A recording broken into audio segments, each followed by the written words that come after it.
Okay, let us just wait till like 2 more minutes, and then we'll start. I'm setting up the live on YouTube channel such that after this class, the whole lecture will automatically be uploaded to the the data science channel at the U. And if you want to review the lectures, and go ahead and drag the bar and see whatever you like. Yeah.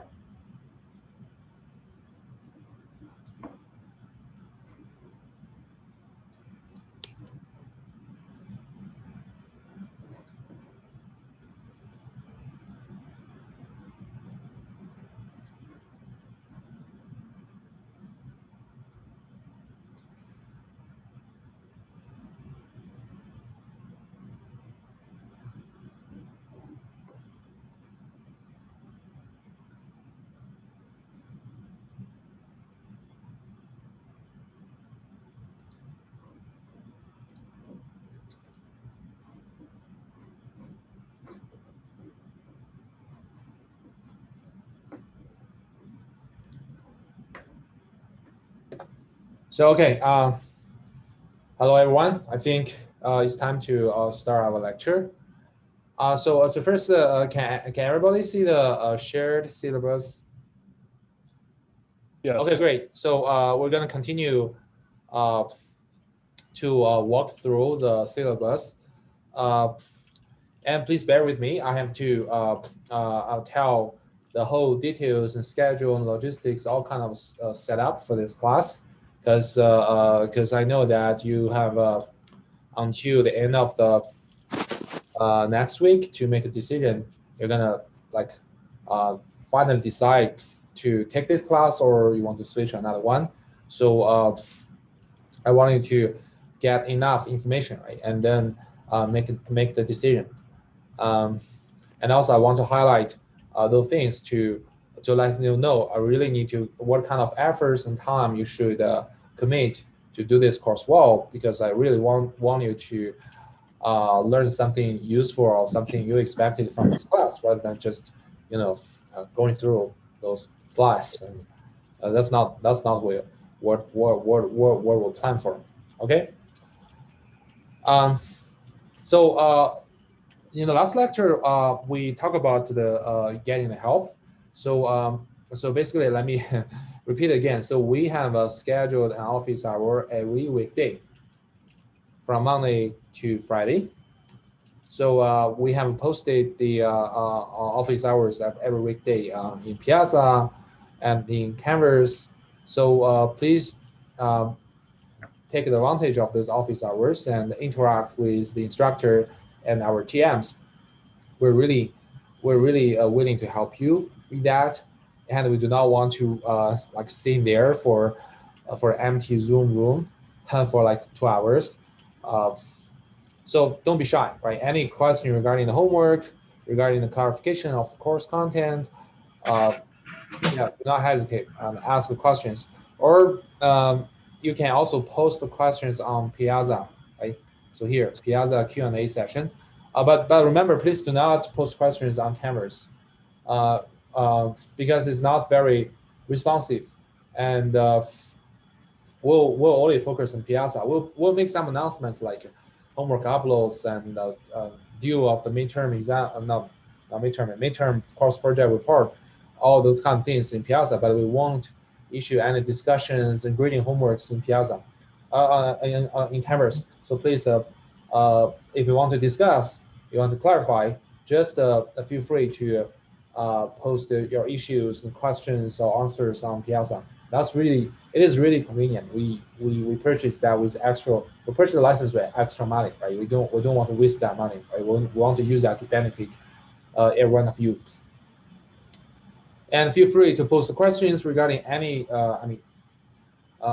related to class, homework, schedule, material covered in class, etc. Right? And I also stressed on that. Do not post the potential homework answers, right? So last on Tuesday, someone asked me, in what kind of degree you cannot talk about potential homework answers. So let me give you an answer. Like, suppose you want to prove something, right? You want to prove, say, problem 3 or problem 4 or homework 0, right? So you cannot upload a PDF and write down every step of the proof. That's not allowed. But what we can tell is that, okay, I guess we can first think about using the joint probability of the two events, and we can decompose them as marginal probability of A and the conditional probability with B, and then we can utilize to calculate whatever. That's fine. That's fine. So, and also in an offline discussion, like you have your friends, right? You two together, you can discuss. You can write down your derivations on iPad or whatever you want to share with each other, and you can finally you might reach agreement of how to solve that problem. That's fine, but you cannot copy and paste your friend's answer. That's not allowed. That is viewed as cheating, right? So you can discuss the detailed answers offline, right? And but do not post the detailed answers on Piazza. But when you write the homework assignments, right? When you write down your LaTeX things, you need to write this by yourself. Right? The copy and paste is definitely not allowed.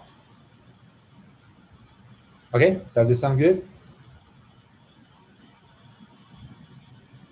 Yes, could I ask a question? Uh-huh. So if we do have a question about, getting to like the last steps of an answer or something sorry, like that. One thing, you have some background voices? Yeah, I'm at work, and okay. This is as good as I can get for quiet.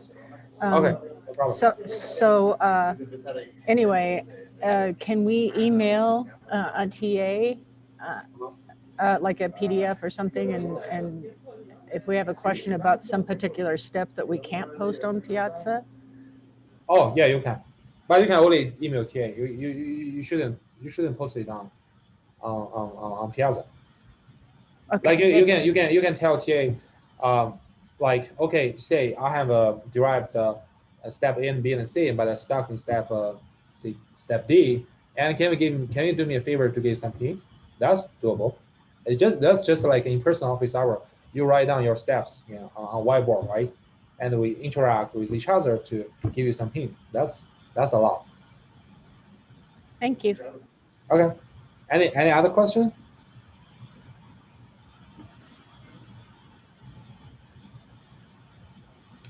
Okay, great.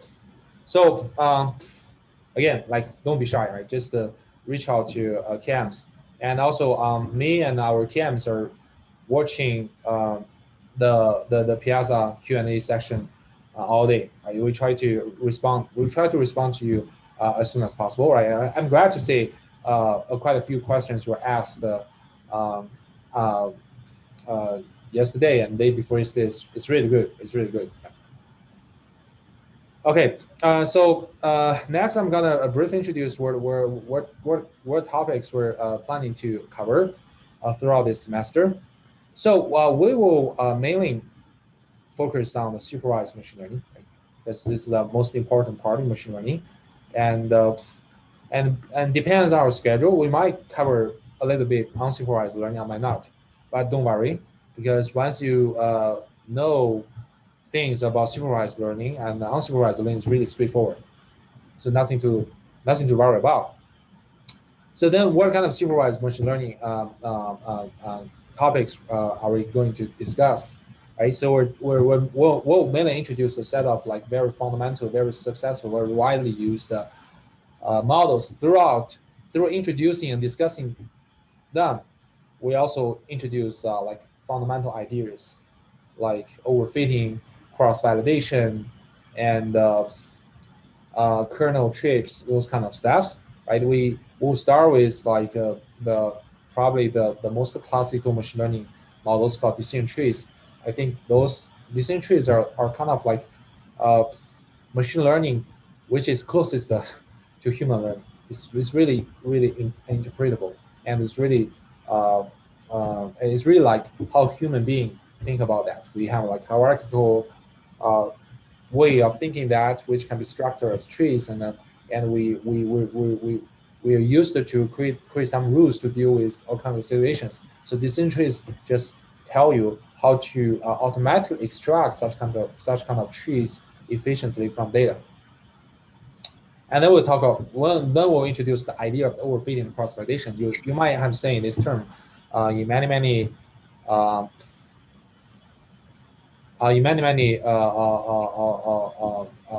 areas, in many topics in machine learning. So basically, overfitting says that you can't fit the training data so well.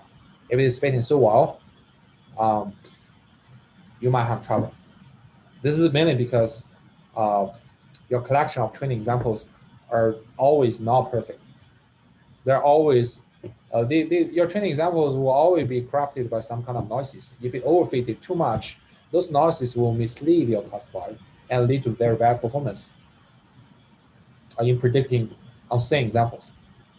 And we will introduce like several effective ways to prevent overfitting. The most important way is called cross-validation. Someone asked, could you also briefly touch on differences between supervised and unsupervised learning? Yeah, that's a good question. So supervised learning basically like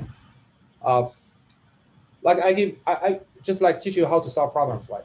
I give you a set of problems, I give you the answers, right? You look at the answers, you learn how to solve that. So now, next time I give you a new problem, you're gonna solve that by yourself, right? So this is called supervised learning. But obviously, we're gonna give a rigorous introduction, a more formal definition in the next lecture. And what is unsupervised learning? So unsupervised learning is that, okay, I'm not gonna give you any answers on that. Like, suppose, like, as an analogy, like, suppose you're not preparing for SAT, right? For SAT exam, right? You're just reading a bunch of books, right? Throughout a bunch of books, I'm just reading it, and through reading those books, you're learning something. Right? So this is called unsupervised learning. Right? There's no answers, there's no solutions, but just give you those data, right? What kind of interesting and distinctive patterns can you extract from data? Okay, but later we'll give the form. The formal definition of supervised and unsupervised learning, and also semi-supervised learning. Okay, going back to the topic we just mentioned within supervised learning, and then we'll introduce like boosting and ensemble learning. So so this is a kind of another effective way to build strong classifiers. That is, we just use a set of very weak simple classifiers like decision trees with just one level and very narrow decision trees, which is very weak. Right? If you use that for the classification, it is just a little bit better than you random guess. But we'll show that if you can smartly combine a set of weak classifiers, you will end up with a very strong classifier. Like, for example, like ADA boost. Right? ADA boost. In the last lecture, we introduced a successful application of machine learning, right? So when you use nowadays, like nearly every digital cameras, I know probably several cell phones, they have such kind of functions where we'll try to take the pictures inside our camera. You will see the bounding boxes over the faces, right? And if their face is moving, the bounding boxes is moving as well. It's very accurate and very efficient. So I can tell you the technique is called ADA boost, and you will be able to implement by yourself in this class. And in general, this is a type of ensemble learning, meaning that how can we use a collection of seemingly stupid, naive, or weak classifiers to build up a much stronger classifier. And then we'll switch to linear regression, right? If you have taken the statistics classes before, you might have learned that before, right? Linear regression and the least mean square approach is the effective way to train a linear regression model. And then we'll talk about linear classifier, right? How do we linearly combine a set of features to predict the label of your instance? So those are very important because they are the foundations to build out more complex and successful nonlinear regressor, or classifiers. So we'll introduce Perceptron. You can see it as like a great grandfather of artificial neural nets. And then support vector machines. So support vector machine is kind of a revolution in the past decades of in several decades, and because they will show that they are endorsed by computational learning theory. This is really good. Very simple, but it's really good. And then we'll introduce the concept of probabilistic learning, and what's the philosophy of probabilistic learning. And we introduce the two typical models in probabilistic learning. One is called naive Bayes classifier, and which is widely used in filtering spam emails. Like, meaning that after this class, you should be able to implement your own spam email filtering algorithms. Right? And logistic regression, very widely used in online advertisement, like recommendation, click-through rate prediction, which is critical business in like Facebook, in Yahoo, in Google. Right? So, and then we'll switch to nonlinear classifier. Afterwards, linear assumption is kind of like too strong. Right? You cannot assume that, okay, in real world, the relationship between all variables and the features are simple linear. Is not realistic, right? So then how do we adapt our machine learning model to those more complex relationships in data, right? So we will build up a nonlinear classifier, and perhaps the simplest nonlinear classifier is the nearest neighbor classifier. Right? Many of you may have used it before, right? But it has a very strong modeling capacity. And we'll explain what is modeling capacity, right? It's actually defined as VC dimension. Right? And then we'll introduce a set of very powerful tricks to simply generalize all those linear models to nonlinear models. This is called kernel tricks. We introduce what is kernel function and why kernel tricks are so useful, because you can see it's a lot of computation, and many of which are actually feasible in practice, right? And then we'll introduce kernelized version of perceptron and kernelized version of SVM. So the kernel SVM is actually the most useful, most widely used SVM.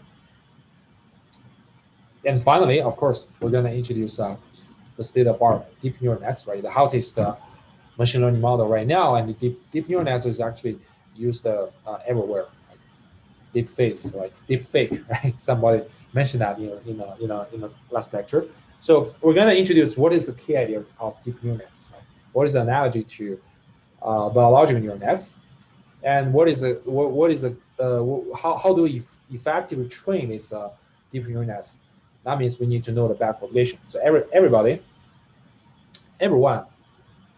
will be required to implement your own backpropagation and deep neural net training algorithm. So meaning that after that, deep neural nets won't be like some kind of things you feel unfamiliar. It feels kind of like you feel it's touchable. It's not far away from us. And based upon that, you can actually easily develop all kinds of deep neural nets to satisfy your own research need or applications. Okay, so those are like major topics we're going to cover throughout this semester. And of course, during introduction of these models, we'll briefly mention some basic ideas of computational learning theory. So I know some students are kind of scary of the theorems, or kind of hate theorems. But our focus, don't worry, our focus is not theorem, but you need to know the basic concepts and idea about theorem. Especially, we'll look at support vector machines. You'll see they are so elegant. They're so elegant. They are based upon this computational learning theory, and they're working so well. So anyway, we're gonna introduce those basic concepts like pack learning, right? Probably approximate track learning, and what is the generalization error bound, and how support vector machines are essentially tightening the generalization error bound. Okay, so in addition to that, I would like to give more practical guidance. Question? Any question? Oh, okay. So let us continue.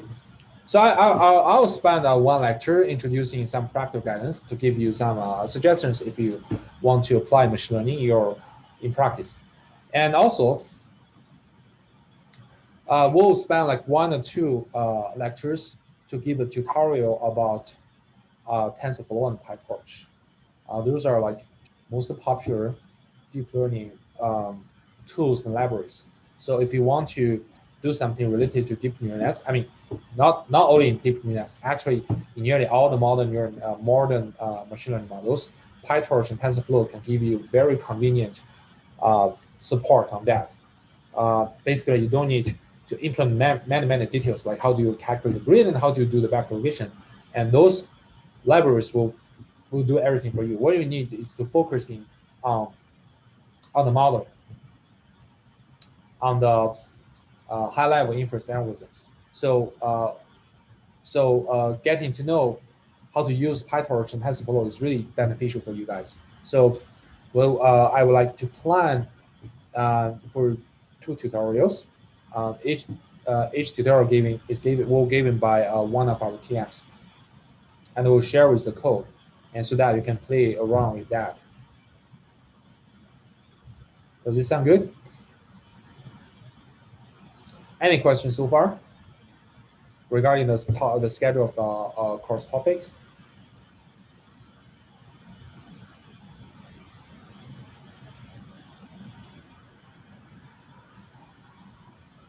Okay, that looks good. So now we switch to we move to a very important part, the grading policy, right?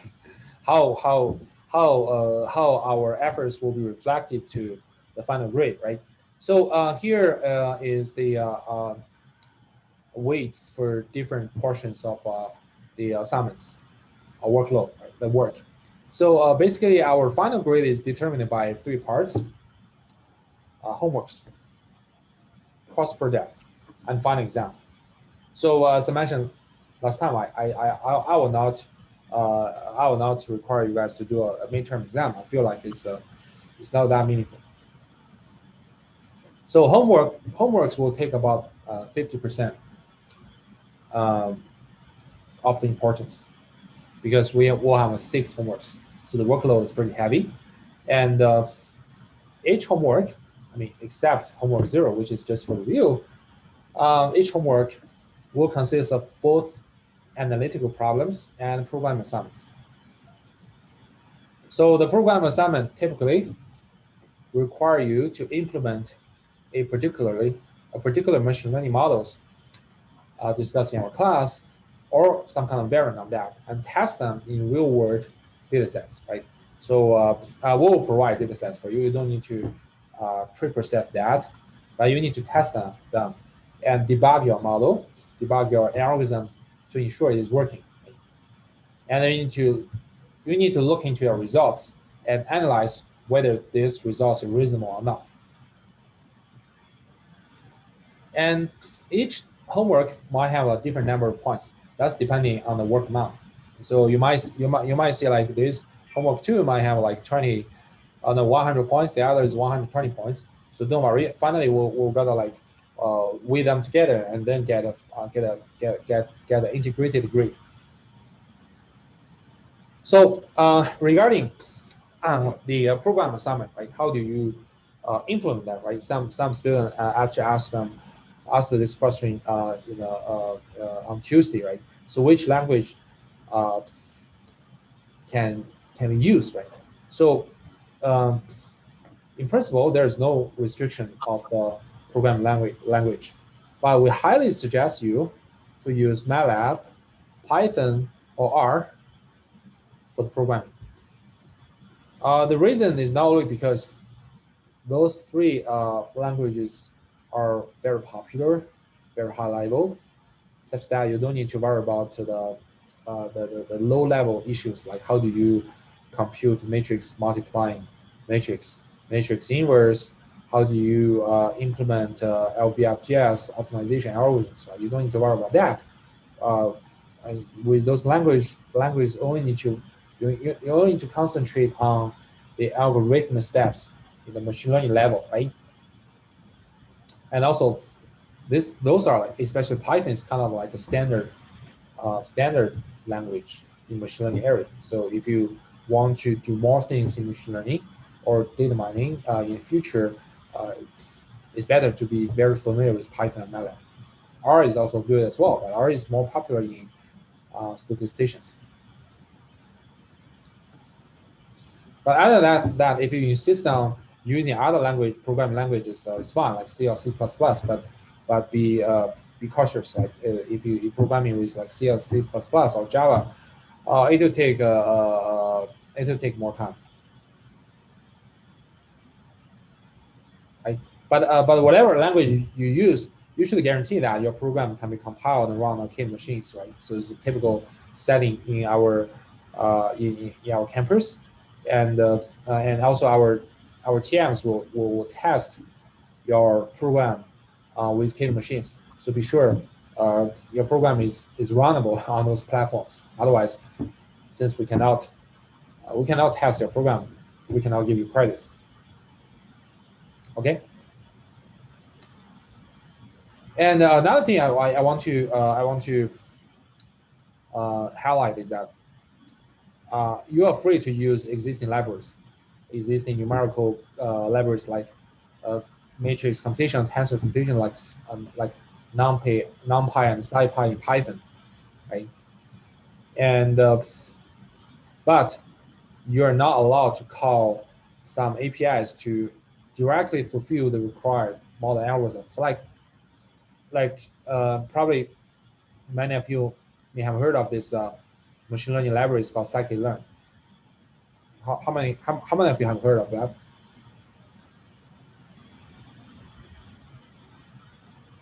Okay.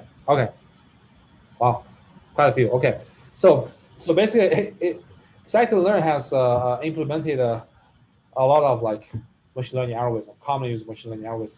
It's very likely that the models and algorithm we teach on the class are also implemented in scikit-learn. That means when you are required to implement those models, you're not allowed to directly call their implementation. Right? So suppose your homework, you're asked to implement decision tree, you cannot just write one line of code like call scikit-learn decision tree creation. That's not one. You must implement decision tree by yourself. Does it make sense? So we'll do the white box test as well, right? We not only do black box test, meaning that we just run your program and give several inputs and say if your results reasonable. We also look at how you write your code. If you just call the existing implementation of the required model, you won't receive any credits. Does it make sense?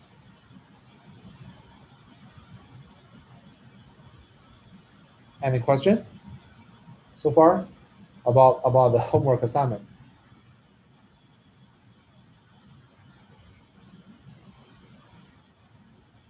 Okay, everyone is good, right?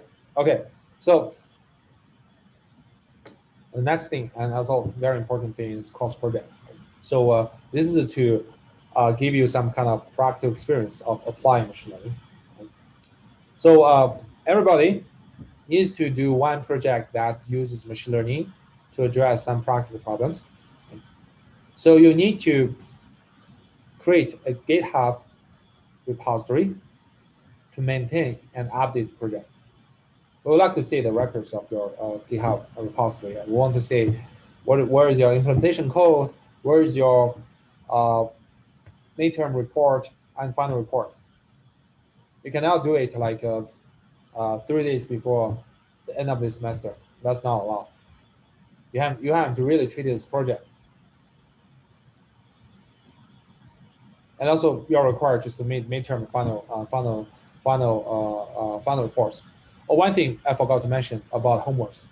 So because since homework 1, in every homework you're gonna implement 1 and 2 sometimes even 3 machine learning models and algorithms. You will see that from homework assignment instruction, you are required to create a GitHub repository as well. So every time after your homework is submitted, you're required, you're gonna need to upload your own implementation to the GitHub repository. So then at the end of this semester, you see you have implemented your own mini machine learning library. This is kind of evidence you have a, you have built up your own mini machine learning libraries. This is kind of like an achievement. Right? So similarly, for the cost project, you're gonna maintain and create another GitHub. Right? Those are maintained. Those things are all your implementation, your reports, and progress of your course project.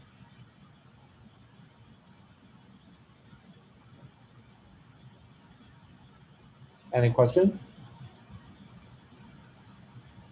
Are we allowed to use APIs for the project? Yeah. Okay. Allow. Yeah. For course project, yeah, that's something I'm gonna talk about in a minute, right? So for the course project, because the goal is to practice your capability of applying machine learning. So we don't care. Like, of course, you can use your own implementation if you have enough time, or you can use other existing libraries. Want to see how you use machine learning to solve problem. So so now let us look at the detailed requirement for the course project, because this is a kind of so can everybody see this? So the GitHub repositories for assignments and project, do they need to be public or should we keep it as private GitHub? They should be kept private throughout this semester. But after that, feel free to release to public. That's kind of evidence showing that you have like a hardcore experience of machine learning. Okay. Does it make sense? Yeah.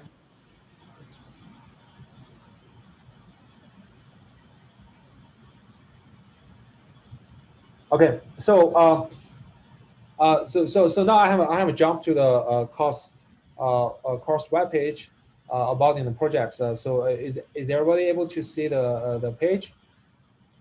Or no, or not? Yes. You can see that, right? Because Yeah.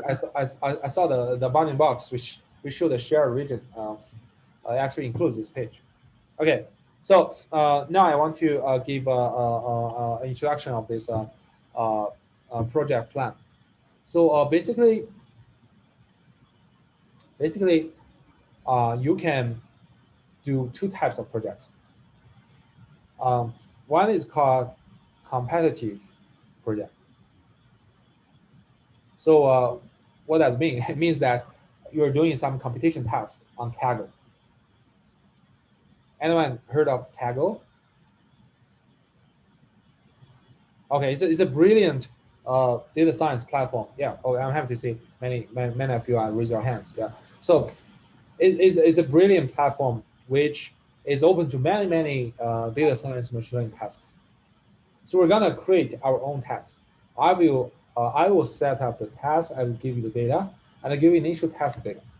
So you can work out any types of machine learning techniques and models, and train your model with our provided data and see what kind of scores, what kind of performance you can get. And your performance will be ranked in some kind of like public board. I mean, public board meaning it's only available to our class. But for this competitive project, you can only do this by yourself. Like, it's an individual project. You yourself is in charge of combining different machine learning techniques to do this. Right? And I highly encourage you to choose this option, because you don't need to worry about how to formulate a problem. The problem there. What you need to do is just work out any kind of techniques you feel useful to make the performance better. But other than that, you can also do some exploratory project. meaning that you are allowed to like use machine learning techniques to solve some practical research problems which you think is interesting and important. Like someone asked me that, okay, he or she is doing some research project. They want to address a problem with machine learning. I said, and if they can use that as the project, I said definitely yes, of course. I would love to see how machine learning can be used to address problems in a variety of applications. That is enlightening. I'm actually every year I'm saying many exciting projects. For example, 2 years ago, I think one student came to me and said they want to use deep neural nets to classify mosquitoes. That's very interesting. He's like working in some company which produces some kind of machines which can bother the activities of mosquitoes. They want to know the types of mosquitoes so they can tune their machines to be more effective. And it's really interesting. If you want to do that, of course you can do that. Right? And also you can form a group of doing exploratory projects, but there's a limit of 2 students on one project. You can find one partner to do this. Okay. So how do we grade the whole project, right? So we break the grading into several milestones. So, but in total, your project was like 30% of the whole grade, right? The final grade. So first, you're gonna create a GitHub repository to update and maintain your project, right? So the very first milestone is to tell me which project you're gonna choose and what is project team if you're doing exploratory type. So inform the instructor, the type, and the member of the group. And we'll soon release the deadline to the project team. But right now, you can try to make decision. We'll require the finalization of the project team soon. Probably around like May of the February. And then project proposal. Right. So if you're doing this is just a concise report, concise PDF saying your plan for a project. So if you're doing a competitive project, right, you need to register for the Kaggle competition, right, which will release the registration very soon, probably next week. And you should at least make a dummy submission, meaning that you can successfully submit your solutions to that competition. And also, you need to submit your Kaggle user details on Piazza so that we can track your identity in the competition. This is what you do, right? And after that, after that, your project proposal is done, right? But for exploratory project, you need a little bit more, right? You need to submit one-page document. That document should answer the following questions. So first, who are project team? Namely, you're doing solo project or you have a team member.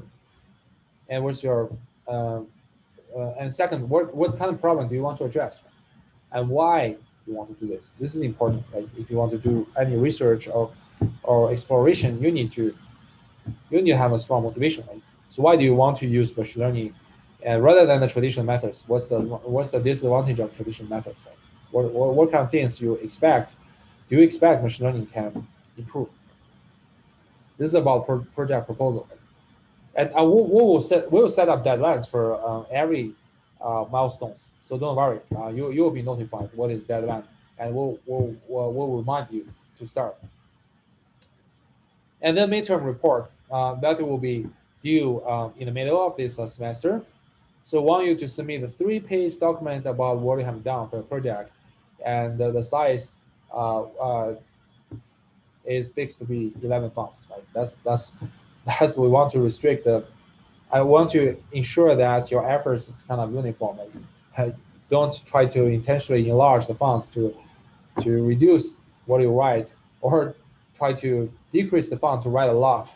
If you write a lot, we don't have enough time to read through it and evaluate. Okay, so for a competitive project, you should have made at least 2 non-dummy submissions on Kaggle. Non-dummy submissions mean that, okay, you have tried at least twice, right, to solve that problem. You're able to say what kind of performance of your initial models, meaning that you have started to work out that problem. Okay, and your report should describe what you did, any pre-processing that you need to do, and briefly outline your plan for the rest of the semester. Right. So here's one bonus. If by the deadline of the report, not including late dates, right, the top 10 ranked students will receive 3 bonus points. Right? So try your best to improve your score, right? Improve your performance. Right? And if you're doing exploratory project, your report should include three parts. What you have done to reach your goal. If you say we just collected data, this is not sufficient. You should do more than that. And what is your detailed plan for the rest of the project, and also reference for literature. So this is what you need to submit in the middle of this semester. And when we approach the end of the semester, you need to submit the final report. So the length of final report is like a small research paper. We have a page limit is about 6 pages. So the structure is like follows, right? So what's the definition of your problem? If you're doing exploratory report, please give us the motivation. Right? So why do you choose this problem? Why it is important and interesting? And why did you use machine learning to address it, right? And then your solution. This is very important. You need to detail your solution. What kind of models do you use? And what kind of learning algorithm do you use? How do you set up the hyperparameters and etc. And then experimental results. And give the details of description of how you conduct experiments. Why do you think your experiments are good enough to demonstrate your conclusion, right? And finally, the future work, right? If you have time, if you have more time, how will you continue a project? This takes 5 points. Although I guess most of you won't be able to continue a project afterwards, but usually in any technical writing or research paper writing, you need to get a plan. It's not only to conclude your work, but also give a guidance for people who want to continue your work. Okay. And sorry, any questions so far?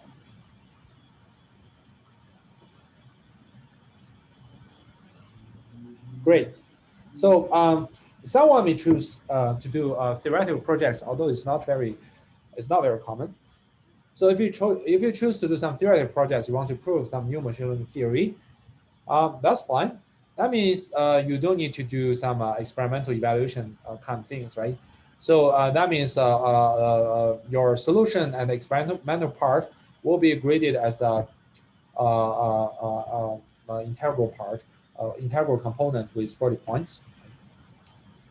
And also, your final report must include a GitHub repository that links to your implementation of your project. Meaning that when we grade your final project, we'll not only look at your reports, we also check your implementation as well. So if you miss the GitHub link, you will receive 0 grade. We'll see that, because this is just to avoid cases of someone just to fake the report, fake data. That's definitely not allowed.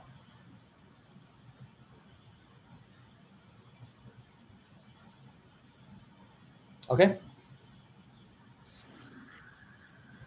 Questions?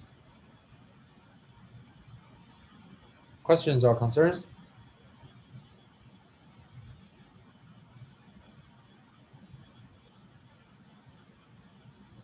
So looks everybody is good. Okay, and important things. So when you do the experimental evaluations, should be rigorous, right? Choose fair baselines, apply cross-validation for hyperparameter selection. Regarding what is cross-validation, we'll discuss later, right? So and report both positive and negative results. So this is not something, I mean, just to do it. So do not hide negative results. Even finally, you say, okay, what I'm trying indicates a failure. That's fine. That also shows some value. At least it tells us if you're doing along this way, that won't work. This is important. So if you choose to do competitive project, there are still extra bonus. Like by the deadline of the final report, if you're not delay your submission, right? If you're ranked as top 10, you receive 7 extra bonus points.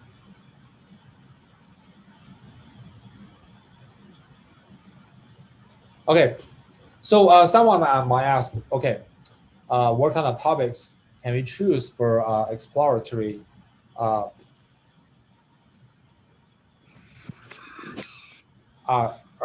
chosen for the what kind of topics can be chosen for the exploratory projects, right? So feel free. There's no restriction on that. But I just here I give you a list of examples for a reference. You have an idea. Feel free to use that. And if you feel unsure about that kind of project, you can talk to me or talk to the TM. So you can do like application project, right? This is the most common choice, like some machine learning applications. Like if you're interested, if you want to predict the temperature tomorrow, if you want to classify images, those are all good applications. And if you want to reproduce some published results, like you're interested in reading some machine learning papers, and if you find this exciting, you want to reproduce the results, that's fine. And following paper and recover their experimental results, that would be good. And theoretical project, right? If you want to prove some interesting properties of a learning algorithm, that's more than welcome. Algorithm project, like if you want to develop a new machine learning algorithm for a particular problem, that's really good. I mean, if you can do this 2 projects, even you can publish some papers in machine learning conferences, and also your own research. Right? If you're doing some research related to machine learning, you want to say if machine learning methods can indeed boost your research, feel free to choose that as your project topic.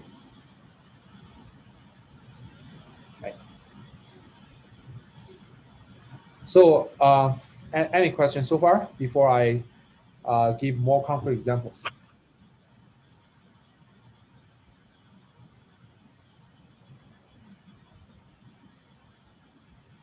I think there are questions in the discussion.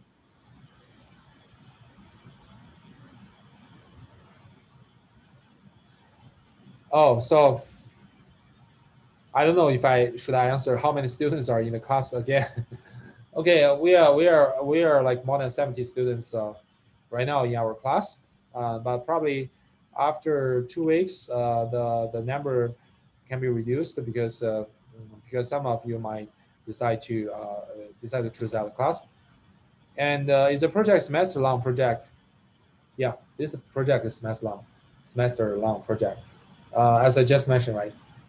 We highly discourage a 3-day project. Like you start to do everything 3 days before the end of the semester. That's not allowed. So as you say, we have milestones, right? At the beginning of the semester, you are required to inform us, your project team, and then tell us the project proposal. In the middle of the semester, you're gonna have submit a midterm project. And at the end of the semester, you have to submit final project. So this must be last for a whole semester rather than a very short time. Oh, someone asked, are the dates available for those milestones? Yeah, we'll release the dates very soon. But I can give you a rough time because right now I'm not willing to give you a strict deadline right now. But later we'll give, like project team, probably next week I'll give you the when is deadline for the project team and the project proposal, and midterm report is just around the middle of this semester, because according to our experience, usually students will ask for some delay or postponing of this report. So I don't want to let you feel like too urgent. So I will give a deadline, and if you guys want to negotiate when the deadline is approaching, yeah, just let me know. But roughly it's around mid of the semester, and then this one is about the end of semester. I'll probably separate this after the final exam.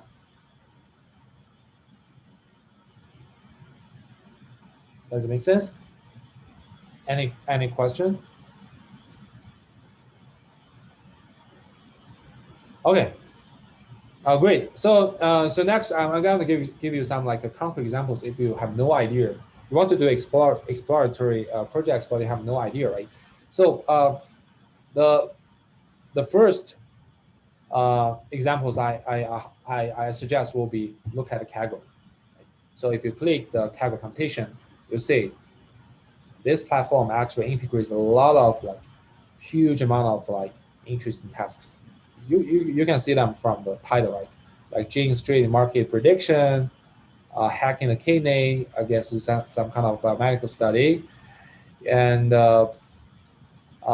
being big data chest X-rays is about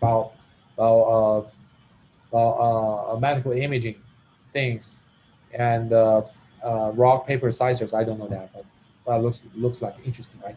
So you can choose tasks which are currently active, meaning that you can submit your solutions and to see the score publicly. I mean, throughout to compete with the data scientists in the whole world. You can choose the completed one, right? So like this one, like NFL big data ball, and you see that it's very friendly and very detailed project page, which give you the description of the task and how do we evaluate a timeline. Or timeline is about the how to submit those things, and you can click data, and they give the data description, and they have like a large big data and for testing, but also they give you a piece of like small snapshot which you can do the offline debugging, right? So it's very convenient. I would suggest you to look at a Kaggle task if you don't have any clue on the Explorer on the choice of the Explorer project. But other than that, there are many other tasks as well, like gene selection to predict diseases like breast cancer and Alzheimer's disease. Actually, I did this in my PhD study. And learning to play board games like checkers, right? And stock market prediction, can we predict the trend of stock price going up and going down in the near future? And detecting humor, irony, sentimental analysis in text, right? It's very popular task in natural language processing and classifying a run of a song, book, movie, and painting, those kind of stuffs. Recommendation, right? There are a lot of recommendation data set. How can we use customers' purchase records history to recommend new commodities to customers, right? Software security, can we identify malwares in Android apps, and spam emails detection? You can develop your own say naive based classifier to classify spam emails. So a lot of examples, right? So again, if you don't have a clue about the exploratory project, look at those examples, and if you feel unsure and unconfident about that, feel free to come to the office hour, talk to me or talk to the TMs.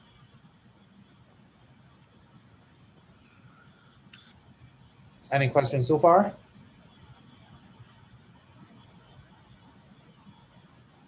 Great. And I highly suggest you guys to start thinking about projects and try to plan for that.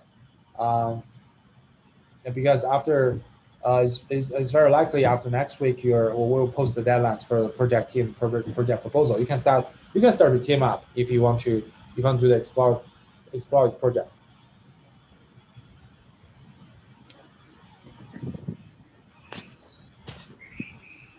Okay, so let us go back. So and then those are detailed introduction about course project, and then the final exam. So it's open book. You can bring whatever materials you think help the exam, right? But in principle, you cannot use internet. Of course, I should remove no computers because it's very likely we're gonna do the online exam. So you need to use computers, but do not use cell phones. Do not use tablets that do not search on the internet. Okay, so and then how do our final points are reflected in the letter grade, right? So as someone asked in the last lecture, how do we differentiate? Right? How do we see the gap between undergrad students and grad students? Because this is kind of a mix of undergrad level and grad level, right? So basically, most of the problems are the same for both undergrad and grad students, but the final letter grade mapping is different. So basically, for undergrad level, it will be easier to get the higher grade, like A minus, B plus. Basically, if your final normalized points is between 88 to 100, you get A. Between 82 to 87, you get A minus. 76 to 81, you get B plus, and etc. But if you're graduate students, right, you take 6350, right? So the threshold, the bar is higher. You get to get A, you have to get your final points, your numerical points should be over 91. And A minus is 55 to 90, B plus 79 to 84, etc. Someone may ask, what if my points is kind of in the middle, right? It's not integer. For example, if I got like 90.5, should I be given A or A minus? Right? So we will simply do round up, right? So say if it is 90.5 to 90.9, we'll round up to 91, so you'll get A. Otherwise, we'll just use the floor, right? It's 90. So some students are kind of like, say they got like 90.2, right? They still want to get A. And if you still want to get A, just come to me, and we can go through together all your homework submissions and midterm reports, the final reports, and find if we can find some points to add to you that lead to the increase. So if unfortunately after going through all your works, we cannot find such kind of points, then we have to stay the same, right? You are where you are. Does it make sense?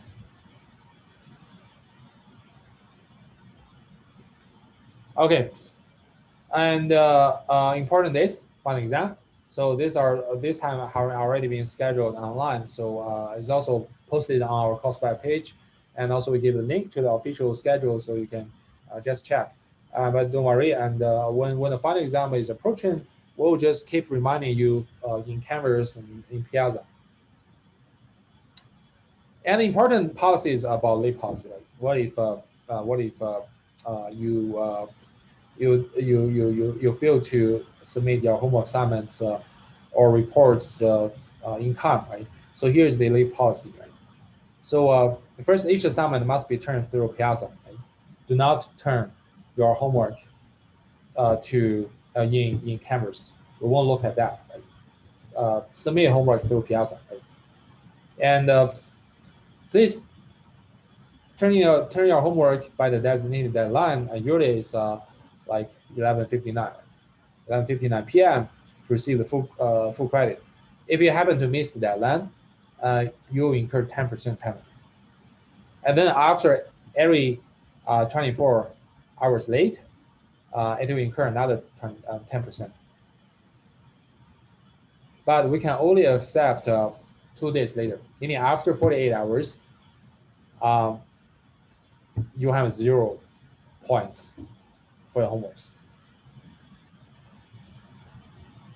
Okay, so to give a concrete example, if our assignment was 10 points, if you happen to submit it like 30 hours late, you have 2 points deducted penalty. The reason is that, okay, first you failed to submit in time. This late submission incurred 10%. And second, you have a late submission after 24 hours, you get another 10%. So you end up with 2 points penalty. So you have you can at most earn 8 points.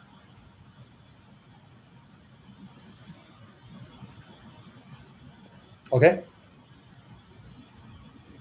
So we're pretty much sure that the assignments are posted kind of like sufficient. You have sufficient time to finish that. So that means if you happen to fall ill, I will not make exceptions unless it's kind of emergency. Right? If you have a like 911 emergency, or if it happened to other accidents, yeah, please let me know. And or if you have some prolonged illness, please give me some doctor's notes. So usually, if you want to request for the postponing or delay of the submission, you need to come to me and state the reason and give me some document, because I want to be fair to all the other students. For example, if I have some accidents or 911 emergency, please give me some letter from witness. Or if you have some medical emergency, please give me the doctor's note. Does it make sense? And someone may question like, there's some kind of error in the grading homeworks, right? So we do allow regrading. Right? If you find if you want to regrade, right, please contact me in 1 week after you receive the grade. Right? I will and explain to me which part you think the grade is not appropriate, is unfair, or is wrong, whatever, right? And I will forward your request to our TM. They're gonna take a look. They're gonna take a look at your homework assignment again or report again, right? And if necessary, you can talk to them in office hour, and you can argue with them, right? And then probably we can adjust your grade, right? So, but after 1 week, we're not able to do that.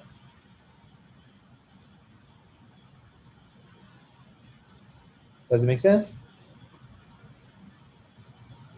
Yeah, hopefully everybody is good with that.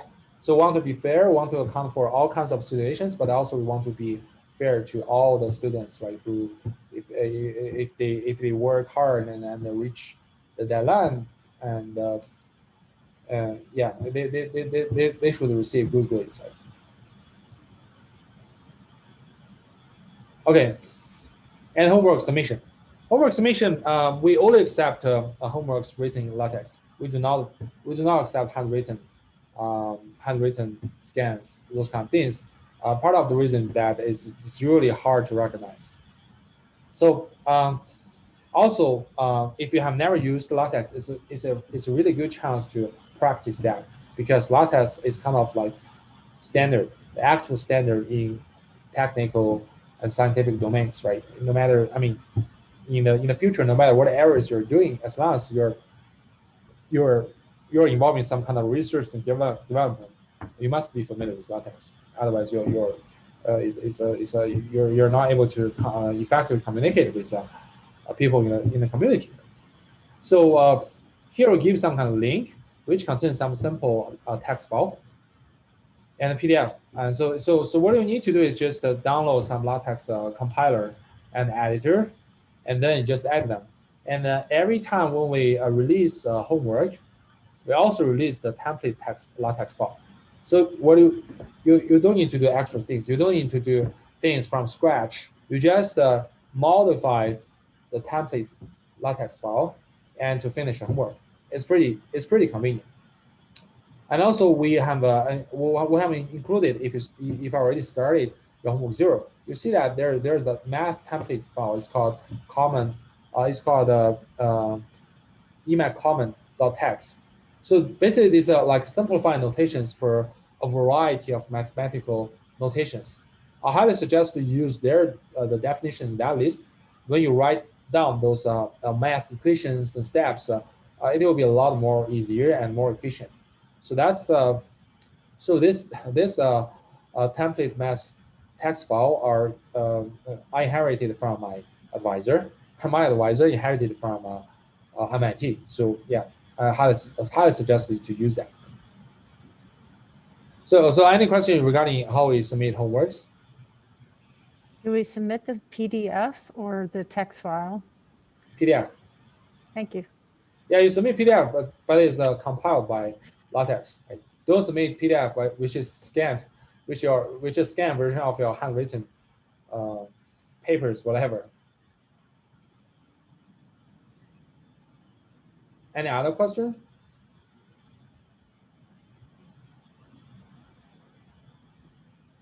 Okay. So attending final exam, right? So if you happen to not be able to be unable to take the final exam, right, at a scheduled time, right, please contact me ahead, like at least 3 days ahead, and let me know, and we can reschedule it. And also, if you miss the final exam due to some emergency, right, please notify the instructor within 3 days of the exam and provide some proof document. Again, I want to be fair. I want everything is properly documented. Right? So and then we can consider a makeup exam. The academic policy. So of course our class follows the School of Computing policy and guidelines. If you want to know more details, just click into this link and read it carefully. And also about cheating, right? If a student is caught cheating on homework or test, they will receive a failing grade of that course. So please do not cheating. That's why I emphasize that do not copy and paste. Otherwise, without any explanation, otherwise you will view it as cheating. Then it will bring troubles. Oh, someone asked, could we use Word plus other formula editor instead of LaTeX to produce PDF form for assignment? Unfortunately, no. We require everybody to use LaTeX to edit. This is just to be ensure that your document is clear, readable, and consistent. Don't use Word and don't use other LaTeX editors. And you'll find that if you use LaTeX, it is a lot more easier than using Word.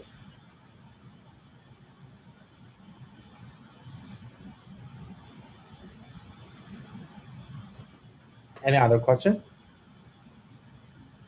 Sorry, you just mentioned that don't use other LaTeX editors. Am I right? Yeah.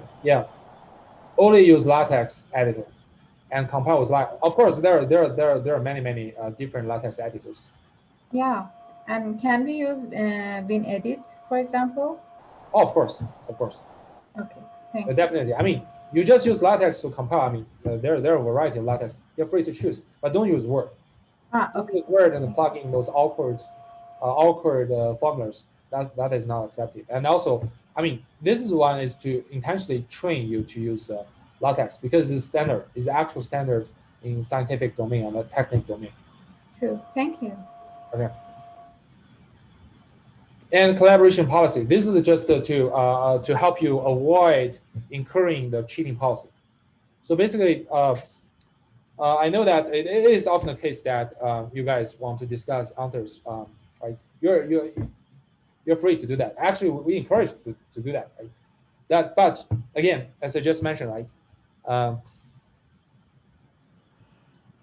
I suggest that you must write the answers and steps, outcome steps by yourself. Right? Like also in the programming assignments, right? You can discuss with your fellows about how to write that, how to design the data structures, outcome stuff, right? But you must write a code, debug the code by yourself. So if you collaborated with another student such that you expect the answers may look very similar, right? Then please explain explicitly in your homework submission, right? Like in front of your submission, right? Just write a small paragraph saying that okay, you're collaborating, you're discussing with anyone else, and you two might have like similar looking solutions, and to work and that's fine, and we'll be aware of that. Otherwise, when we look at, say, if your homework assignment is exactly the same as or 99 or 95% of similarity with others, then it's very likely that we'll think you're cheating, you're plagiarizing others. Then you too might be both penalized. So this is important. Okay. And the final exam, you cannot discuss with anyone except the instructor and TAs. You can post the questions or ask our questions, but don't discuss with others. So any issues with this collaboration policy?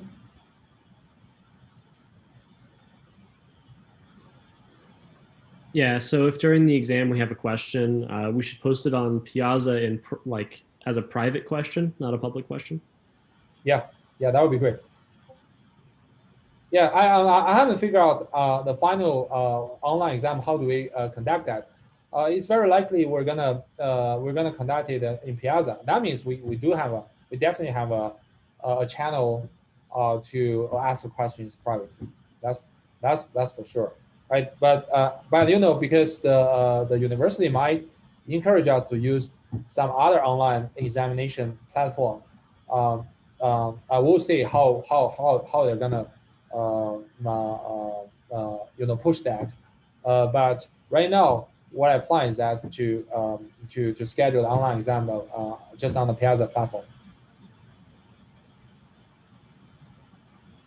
Okay, and someone asked, okay, and submit the text file. Yeah, this is something I mentioned. You just use LaTeX, produce PDF. You just PDF.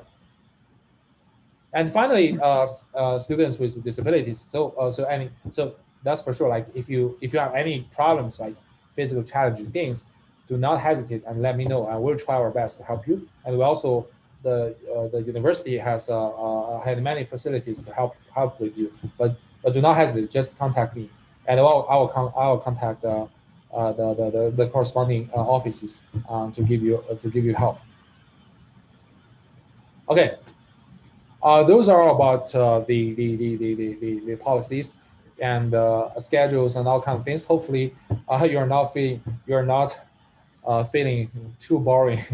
What I want to do is that I want to let you know all the details about schedule and the requirement for this course to make you to help you make the final decision. So the remaining things are about the course webpage. As I told you, right, this is actually the most important course website other than Piazza. So because those list all the important schedules and time, right? And so if you click on information tab, it gives it's basically it just repeats the syllabus. But here we list the textbooks, right? So here I highlight this book. Is an online book assembled by Jeff Phillips, our another professor it's called Mathematical Foundations for Data Analysis. If you want to a quick review of the probabilities and linear algebra stuff, so you want to open your thick book, say in undergrad study in first year, second year, you can just look at this. It's very, it's a very elegant and quickly cover all the necessary things that is required in this class, especially mathematical things. So I just gave a link here. You can access it online. You can download it, and also the links for all the other books and resources I suggested in a syllabus. So most of these books are kind of like available online. You can download them for free. So and then this is topics. This is the same as syllabus. And then I think the most important tab is here, the lectures, the lecture page. So someone asked me if we have, if we're gonna share the slides and the videos. My answer is yes. And where can we find the slides? You just go to the web page and click lectures. So you'll see that the lecture slides will be released right before every class. And also after the lecture, we'll give the link of the YouTube video. And also we'll make an announcement about the homework release and the deadline. So if you want to download the slides, you just click the links, right? So this is a link. Sometimes I will use iPad to do some like writing and whiteboard teaching, those kind of stuffs. We will save that notes and upload here as well. Any questions so far?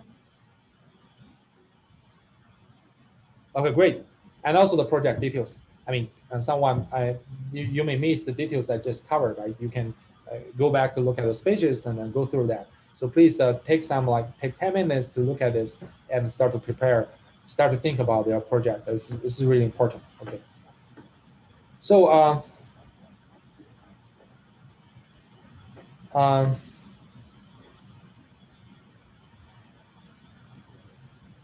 so now going back to our intro slides.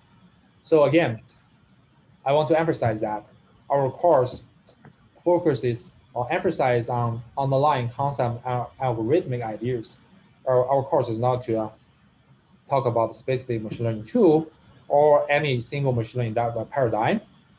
And the effective way to do this course, to learn this course, is to regularly take the class and learn the model of the algorithm, finish homework, and deepen understanding, implement your learning models and algorithm by yourself, and do the course project. Right? And please take advantage of the office hours and take advantage of Piazza Forum. And again, I want to emphasize the workload is pretty heavy, but I do feel that those kind of works will give you valuable outcome. Right? This feedback comes from many students who I'm taking this class, and this course is indeed one of the most challenging part. This course, right? So if you really want to take it, please commit enough time and efforts on that. I don't want you to feel painful on this course. I really want you to see. I really want to see your improvement. I want to see you kind of being some kind of expert, or not, at least an entry level expert in machine learning after taking this class. Okay. Any question?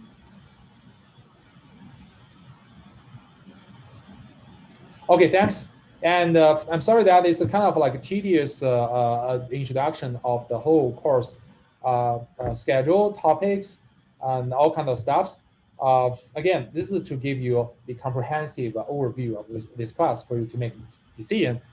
And then starting from tomorrow, not tomorrow, sorry, from the next lecture, we'll give a quick review of the necessary basic knowledge. And then we'll start an introduction of the supervised learning setting, and then we'll start our first machine learning model called decision trees. Okay, let's stop here. and see you next Monday. Thank you. From the next lecture, we'll give a quick review of the necessary basic knowledge, and then we'll start an introduction of the supervised learning setting, and we'll start our first machine learning model. Oh, someone, did you open the YouTube live? I saw my voice is echoes. Yeah, that was me. Sorry about that. No problem. Yeah. Oh, someone asked on the office hour says June 1 is from 2 to 4, but doesn't have a day. Oh no. Oh really? So June 1 is doing. I guess he's doing on Wednesday and Friday. I will check it out. I will look at the announcement. I will write it to make clear. So so our TM Shibo Li, it will give office hour, I believe, on Monday and Friday, and then June 1 is on Wednesday and Friday. And I will do the office hour on the class day, right? That means like Tuesday and Thursday.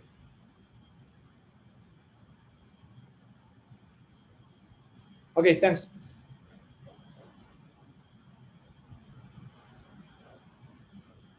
So again, the remaining time until like 3 is the office hour. So if you have any questions you want to discuss with me, feel free to stay in this room. Otherwise, you're free to go. Hi, I have a question. Yeah. It's about the final project. So